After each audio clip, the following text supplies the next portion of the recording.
दोस्तों नमस्कार। मैं शैलेश भारतवासी नई दिल्ली विश्व पुस्तक मेला के हिंदी युग स्टॉल से आप सब लोगों का स्वागत करता हूं, आपका अभिवादन करता हूं। इस वक्त मैं अपने एक विशेष मेहमान प्रमोद सिंह के साथ बैठा हूं। प्रमोद सिंह हिंदी के एक क्या कहेंगे, वरिष्ठ से अधिक मैं कहूँगा पुराने लेखक हैं, सबसे पुराने ब्लॉगरों में से एक हैं। मेरे ख्याल से अभी भी ये ब्लॉग के उस मीडियम से इतना प्यार करते रहे हैं कि अपने आज तक ब्लॉग पे कभी कभार कोई ना कोई पोस्ट चढ़ाते रहते हैं और लगातार लिखते रहते हैं। लगातार ये छपे नहीं हैं, लेकिन लिखने का काम इन्होंने छोड़ा नहीं है और लिखने से अधिक किताबों से मोहब्बत करने का काम नहीं छोड़ा। इनकी अपनी निजी लाइब्रेरी में हिंदी, अंग्रेजी और अगर शायद इटालियन भाषा समझते हो तो उनकी किताबें भी मतलब खूब रहती हैं। इनके अमेज़ॉन के विश लिस्ट में हमेशा 50 एक किताबें जुड़ी रहती हैं और हर महीने अपनी बहुत छोटी सी कमाई का बहुत बड़ा सा हिस्सा किताबों पे खर्च करते रहे हैं, जो आमतौर पे हिंदी समाज में देखने को नहीं मिलता। तो सबसे पहले मैं प्रमोद जी आपका स्वागत करता हूं, क्योंकि आप विश्व पुस्तक मेले में बहुत लंबे अरसे के बाद दिखे हैं। बहुत लंबे अरसे के बाद आपकी एक किताब आई है, बेहाई के 72 दिन। इनकी पहली किताब साल 2014 में अजाने मेलों में आई थी, वो हिंदी युग से छपी थी, और ये दूसरी किताब भी हिंदी युग से हाल ही में प्रकाशित होकर के आई है। तो पुस्तक मेले में आपके ना आने के पीछे क्या आपकी किताबों का ना आना था या क्या कोई अन्य कारण था? आप जैसे पुस्तक प्रेमी का विश्व पुस्तक मेले जैसे बड़े आयोजन में ना आ पाने की क्या वजह मैं मानूं?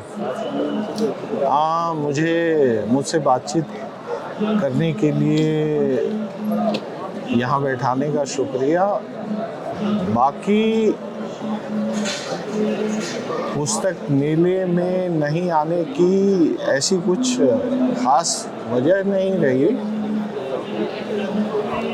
चक्कर ये है कि किताबों की समाज में जो जगह होनी चाहिए, और वो सिर्फ किताबों का मसला नहीं है, सामान्य सांस्कृतिक स्तर पे चीज़ों के साथ एंगेजमेंट की जो एक दुनिया होनी चाहिए, उसका थोड़ा लगातार ह्रास होता रहा है। तो किताबें छपती तो बहुत सारी हैं, उनका हमारे जीवन में एंगेजमेंट और हमारी दिलचस्पी और हमारी दुनिया को समझने की भूख का जो एक सामान्य व्यवहारिक रिश्ता होना चाहिए, वो आमतौर पे मेलों की चकाचौंध में ये सब चीज़ें बहुत बैकग्राउंड में बनी रहती हैं। आप टहलते हो, जैसे आज भी 1 घंटे मैंने ठीक ठाक इधर उधर टहल की, लेकिन किताबों में मेरी आमतौर पे दिलचस्पी रहती है और मैं हमेशा कुछ खोजता रहता हूँ, लेकिन ऐसी एक किताब मुझे मिली नहीं जिसने दिल को कुछ लपक लिया हो।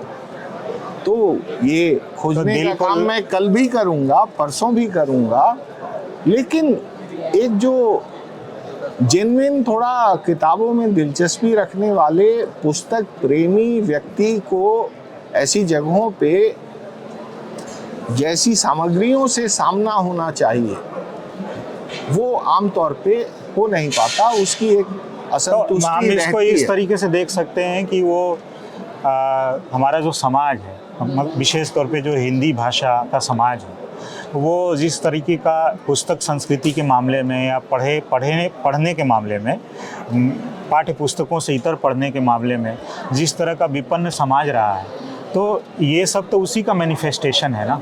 जब हम हम जिस समाज से आते हैं जहाँ उसकी ज़रूरत कभी नहीं रही है, तो ऐसे में जादुई तरीके से कोई ज़रूरत बन जाएगी। और आप जैसे एक बहुत वो सामान्य तौर पे ये सब बातें सही हैं, वो किताबों के साथ सही हैं, सिनेमा के साथ, और हाँ, वो सिनेमा के साथ सही हैं, आमतौर पे सही है।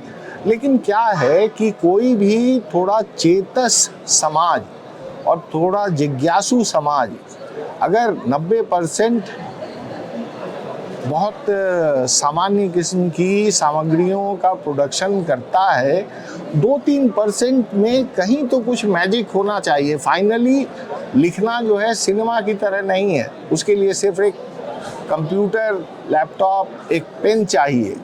तो वो उड़न होनी चाहिए। उड़न जो है बहुत हद तक सामाजिक है और निजी भी है। लेखक हमेशा सिर्फ समाज का एक प्रतिनिधित्व नहीं करता, वो एक व्यक्ति के अंतरंग लोक का, उसके आंतरिक संघर्षों का, उड़ान का भूगोल भी लिखने का और सजोने का काम करता है। वो आमतौर पे आपको देखने को नहीं मिलता।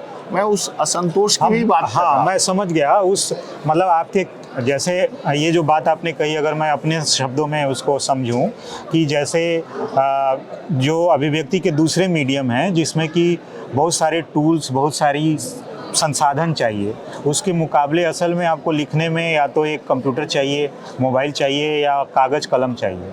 तो आप अपनी मतलब उस इतनी सारी चीज़ से जो एग्जिस्टिंग सीमाएं हैं लिखने की या आपके रचने की दुनिया की, उसको आप जितने आसानी से तोड़ सकते हैं वो दूसरे मीडियम में आपके लिए तोड़ना काफ़ी मुश्किल है। हाँ। लेकिन आपका असंतोष ये भी है कि इतना आसान तोड़ना होने के बावजूद भी तोड़ने की ललक नहीं दिखती है।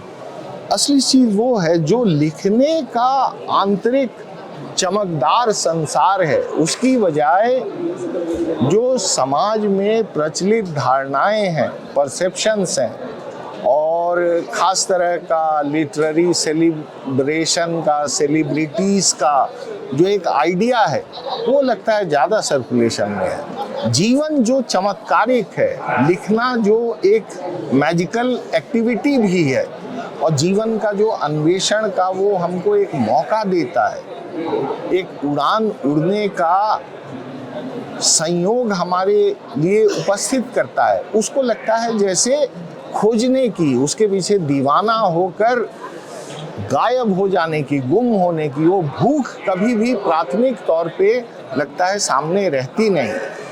तो मैं क्या इसको इस तरीके से देखना चाहिए, एक तरीका जो मेरा देखने का है, चूँकि ये बात अभी उठ के आई है, लेकिन एक दूसरी बातचीत में दिमाग में मेरे बात आई थी कि जब हम पढ़ रहे होते हैं तो असल में हमारे दिमाग में जो हमारा पढ़ना है, अगर हम जैसे चलो हम एक सेकंड के लिए बात कर लेते हैं कि हम उपन्यास की बात कर रहे हैं। नहीं शैलेश, मैं इंटरप्ट करूँगा। पढ़ना भी एक बहुत वराइड किस्म की एक्टिविटी है। पढ़ना भूगोल है, नदी है, पहाड़ है, जीवन है, पास्ट है, इतिहास है ना, सररियल किस्म के बहुत सारे हमारे अवचेतन की चीज़ें हैं।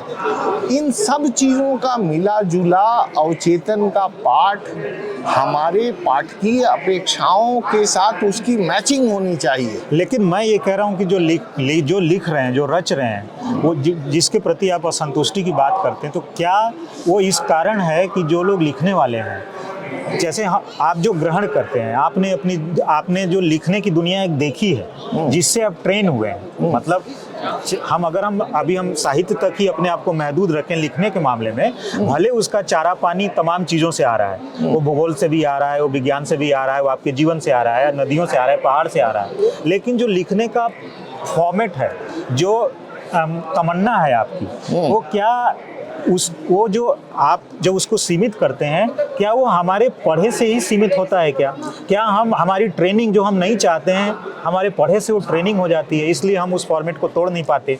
आप जितनी कम भाषाओं में पढ़ते हैं, आपकी सीमाएं उतनी होती हैं सामान्य तौर पे। क्या ऐसा है क्या? जीवन का अनुभव तो हमको हमारे समाज में भी बहुत ढंग से मिलता है, लेकिन चक्कर है कि साहित्य में क्या चलेगा जी। और साहित्य अपने को बताता है, उसमें जो प्रचलित उसकी धारणाएं हैं, उससे अलग कोई खोज का रास्ता आमतौर पे खोजता हुआ दिखता नहीं है ना। तो जब भी हम साहित्य की बात करते हैं, ये सिर्फ हमारे पीछे घटित 50 साल, 60 साल, 70 साल की दुनिया नहीं है। वो कभी 200 साल हो सकता है, कभी 500 साल हो सकता है, वो भविष्य का 100 साल, 200 साल हो सकता है। ये सब नेगोशिएशंस के मौके साहित्य हमारे लिए प्रोवाइड कराता है। हम उसको एक्सप्लोर नहीं करते।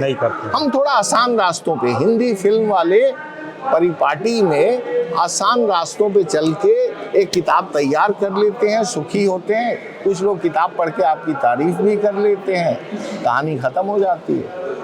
ठीक है, बहुत धन्यवाद। एक और बात, यहाँ बातचीत हम लोग बहुत लंबी नहीं करेंगे कि ठीक है आप पुस्तक मेले में नहीं आए और आपके मन की और आपके भूख की कोई किताब यहाँ अभी तक नहीं दिखी, तो भी इस तरह की पुस्तक मेले उम्मीद करता हूँ दिखेगी। हाँ दिखेगी अभी, क्योंकि आपने 1 घंटा ही देखा है और अभी मेला लगभग 3 दिनों का बचा हुआ है, यानी लगभग 30 घंटे का मेला बचा हुआ है। तो 30 घंटों में अगर आप 5 घंटे देंगे तो कुछ ना कुछ दिखेगा। 5 किताबें मिल जाएं, 5 किताबें मिल जाए तो मेला सफल हो जाएगा। हाँ, मेला सफल। तो मैं ये पूछना चाह रहा था कि इस तरह का जो मेला है, जैसे अभी आपकी जो अपनी निजी खरीदारी है किताबों की, वो मेरे ख्याल से अब 99% ई-कॉमर्स बेस्ड हो गई होगी। मतलब आप अमेज़ॉन या फ्लिपकार्ट या अन्य वेबसाइट 99%। हाँ। तो मतलब आप चूंकि एक अनुभवी पाठक हैं, इतने लंबे समय से किताबें खरीद कर पढ़ते रहे हैं, तो इन मेलों का कोई रिलेवेंस बचा है या ये एक हमारी शायद कभी हमारी आदतों में है? नहीं, कभी कभी ऐसा भी होता है कि